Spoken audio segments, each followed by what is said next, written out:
Thân chào cả nhà, không nên xem chùa đâu đó. Nhớ đăng ký, like, comment để ủng hộ team nha. Cả khu dân cư của chúng tôi không hiểu sao.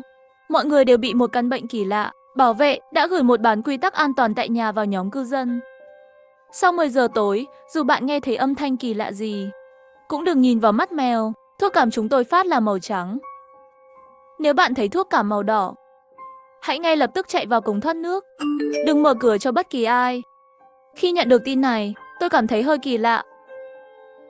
Người gửi tin là quản lý Lý từ bảo vệ khu dân cư. Nhóm cư dân nhanh chóng có người nghi ngờ. Nhưng ngay lập tức họ bị cấm phát biểu. Ngay sau đó, nhóm lại gửi một tin nhắn mới. Nhân viên sẽ phát thực phẩm cho mọi người. Nếu trong gói thực phẩm có thịt lạ, đừng ăn. Trong thời gian ở nhà, hãy chú ý đến tình trạng tinh thần của người thân. Nếu người thân có triệu chứng đi ngược, đi đứng ngược hoặc cười không ngừng, 5. Hãy gọi điện cho nhân viên theo số 8080 sau 10 giờ tối. Dù bạn nghe thấy âm thanh kỳ lạ gì, cũng đừng nhìn vào mắt mèo. Nhân viên của chúng tôi sẽ gõ cửa 3 lần. Nếu bạn nghe thấy tiếng gõ cửa thứ tư, đừng mở cửa. Đừng nghe điện thoại bàn trong phòng khách. Khẩu trang N95 mà nhân viên phát là màu trắng. Nếu bạn thấy khẩu trang màu đỏ, hãy ngay lập tức vứt bỏ. TV có tổng cộng 43 kênh. Nếu bạn thấy người thân đang xem kênh thứ 44, hãy ngay lập tức rút phích cắm. Nếu rút phích cắm mà TV vẫn phát, hãy làm mọi cách để phá hủy TV. Hãy kiểm tra kỹ số lượng người trong gia đình, luôn luôn giữ tỉnh táo. Nếu thấy số người trong gia đình không đúng, hãy hét lên Phú Cường Dân Chủ Văn Minh Hòa Hợp và ngay lập tức nhảy ra ngoài cửa sổ phòng. Nếu người thân bắt đầu mặc đồ đỏ mà bạn chưa từng thấy, hãy ngay lập tức trốn vào phòng. Nếu người thân có triệu chứng khó thở, hãy để họ ở một mình trong phòng. Khóa cửa và đừng mở cho họ. Quy tắc an toàn tại nhà này thật sự rất kỳ lạ. Ngay lúc này, bên ngoài cửa vang lên tiếng gõ cửa gấp gáp. Tôi nhìn qua mắt mèo ra ngoài. Bên ngoài là chị Vương, hàng xóm của tôi. Chị Vương dường như cảm nhận được tôi đứng sau cửa. Cái mặt chị ấy liền áp sát vào. Cả con mắt của chị ấy gần như dán chặt vào mắt mèo. Niên Niên, nhà cậu có thuốc cảm dư thừa không? Chồng tôi không biết sao. Bị sốt rồi. Cho tôi một viên đi. Giọng chị Vương có chút khàn, còn kèm theo tiếng ho nặng. Đừng mở cửa cho bất kỳ hàng xóm nào. Dù tôi nghi ngờ quy tắc này, nhưng nhà tôi cũng thật sự không còn thuốc cảm. Chị Vương, thật ngại quá. Nhà tôi cũng hết thuốc cảm rồi. Tôi vô thức từ chối. Qua mắt mèo, đôi mắt của chị Vương đột nhiên mở to hết mức. Tôi thậm chí có thể thấy mạch máu đỏ trong mắt chị. Đỏ như máu. Được rồi, tôi sẽ tìm người khác mượn. Chị ấy đã sốt mấy ngày rồi. Cảm thấy bệnh đã nặng rồi. Chị Vương nói lắp bắp.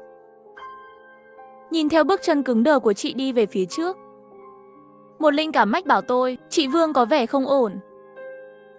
Ngay lúc này, tôi nghe thấy tiếng mẹ tôi từ phía sau.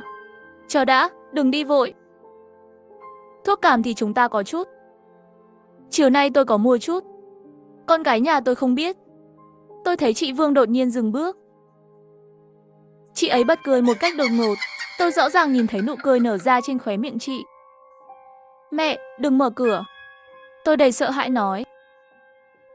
Mẹ tôi nhìn tôi kỳ lạ. Đúng rồi, chị ấy không có trong nhóm cư dân, nên không nhìn thấy những cảnh báo đó. Chị Vương trước giờ luôn tốt với chúng ta. Lần trước khi chị ấy từ quê về, chị còn mang đến rau củ tự trồng cho chúng ta. Chỉ là một gói thuốc cảm thôi mà. Sao con lại trở nên keo kiệt như vậy?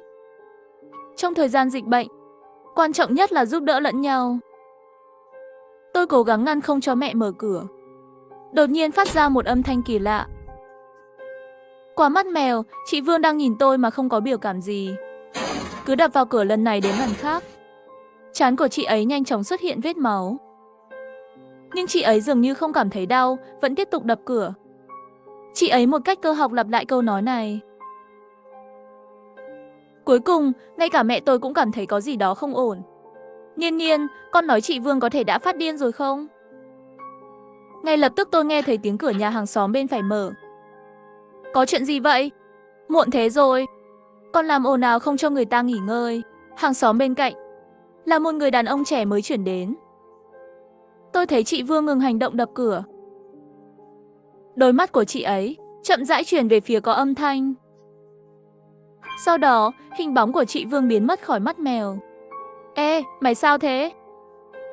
Tôi nghe thấy tiếng người đàn ông trẻ chất vấn. Ngay lập tức, một tiếng hét thảm thiết vang lên từ nhà bên cạnh. Mẹ tôi hoảng hốt nhìn tôi. Bà rất lo lắng. Tất nhiên tôi cũng vậy. Tiếp theo là một sự im lặng đáng sợ.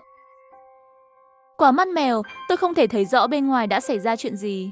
Khoảng vài phút sau, hình bóng của chị Vương lại xuất hiện trong mắt mèo. Chị ấy dường như đang cầm cái gì đó. Đó là một bàn tay người. Tôi bịt miệng lại. Tim tôi đập thình thịch. Đôi mắt tôi không rời khỏi hành lang. Dường như chị Vương đã nhận ra điều gì đó. Chị ấy lại dừng bước. Quay lại. Tôi nhanh chóng ngồi xuống. Lưng tôi đầy mồ hôi lạnh vì lo lắng. Bước chân bên ngoài dần dần xa dần. Có vẻ như chị Vương đã đi xa rồi. Biểu cảm trên mặt mẹ tôi cũng đầy sự sợ hãi. Niên Niên, chị Vương là sao vậy?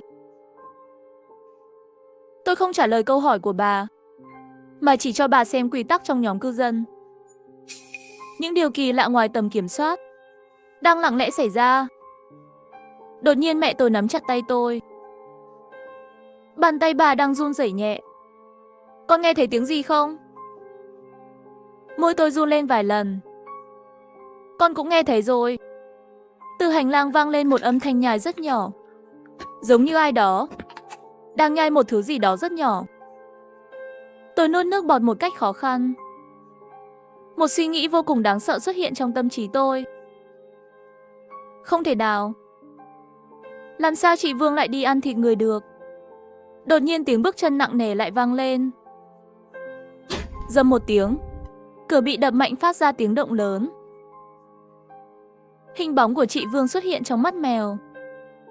Niên Niên, tôi nhìn thấy bạn rồi. Tôi sẽ không lấy thuốc miễn phí đâu. Bạn xem tôi mang gì đến. Đồ để đổi.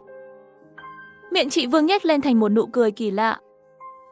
Môi chị ta dính một chút thịt vụn nhầy nhụa và vết bẩn màu đỏ đậm. Mặt tôi đã tái mét đến mức không thể tả. Vì thứ mà Tiểu Vương nói là mang đến để đổi lấy chính là bàn tay của người đàn ông trẻ bên cạnh. Bàn tay đó đã bị xé rách ra khỏi cơ thể. Bàn tay của anh ấy bị xé ra khỏi cơ thể trong khi còn sống. Biểu cảm trên khuôn mặt đông cứng lại vào khoảnh khắc hoảng sợ nhất. Mẹ tôi sợ hãi lấy điện thoại ra và gọi cảnh sát. Nan nan, cảnh sát nói với tôi rằng họ sẽ đến rất nhanh. Đừng sợ. Mẹ tôi mặt mày tái nhợt như giấy, nhưng miệng vẫn không ngừng nói những lời an ủi tôi. Tiếng va đập bên ngoài ngày càng mạnh mẽ. Đột nhiên, tiếng của anh Vương từ nhà bên cạnh vang lên. Vợ ơi, em có lấy được thuốc chưa? Ở ngoài có chuyện gì vậy? Âm thanh to vậy. Tiểu Vương nhanh chóng đi về phía phát ra âm thanh. Tiểu Vương nói, tôi tìm được rồi. Tiểu Vương nói, qua cho tìm anh. Thấy rồi, sẽ đưa quà cho anh. Bước chân dần dần biến mất trong nhà bên cạnh. Tôi hít một hơi dài, nhưng đồng thời tôi cũng lo lắng cho sự an toàn của anh Vương. Lúc này, điện thoại của mẹ tôi đột ngột đổ chuông. Mẹ tôi nghe máy, nói vài câu rồi. Biểu cảm trên mặt mẹ tôi nhanh chóng trở nên khó tin. Không thể nào. Cảnh sát à? Có phải bạn nhầm không? Mẹ tôi lo lắng vô tình ấn nhầm nút loa ngoài. Vì vậy tôi có thể nghe rõ. Trong điện thoại, cảnh sát có vẻ rất khó chịu khi nói.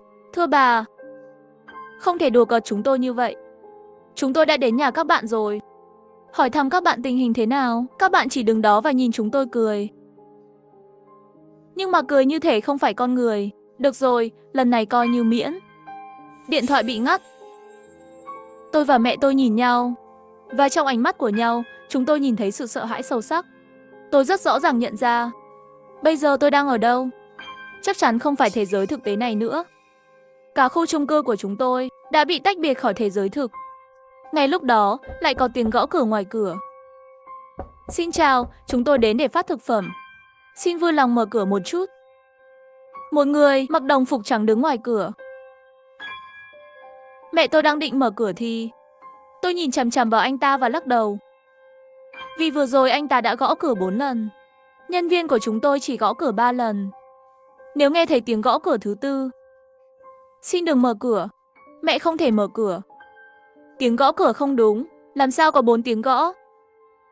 Xin mở cửa nhận thực phẩm. Người ngoài cửa. Giọng điệu bắt đầu trở nên khó chịu. Nhưng tôi đã quyết tâm không mở cửa. Mở cửa, mở cửa. Mở cửa, mở cửa. Lúc này, nhóm chủ sở hữu trong nhóm chat bị cấm phát ngôn. Ngay sau đó, một người trong nhóm gửi tin nhắn. Tôi nói, nhân viên của các bạn có vấn đề gì vậy? Khi tôi mở cửa, anh ta cũng không nói gì, chỉ đứng đó cười nhìn tôi. Không đưa thực phẩm cho tôi. Đợi đã, cái gì vậy? Thực phẩm này sao lại là...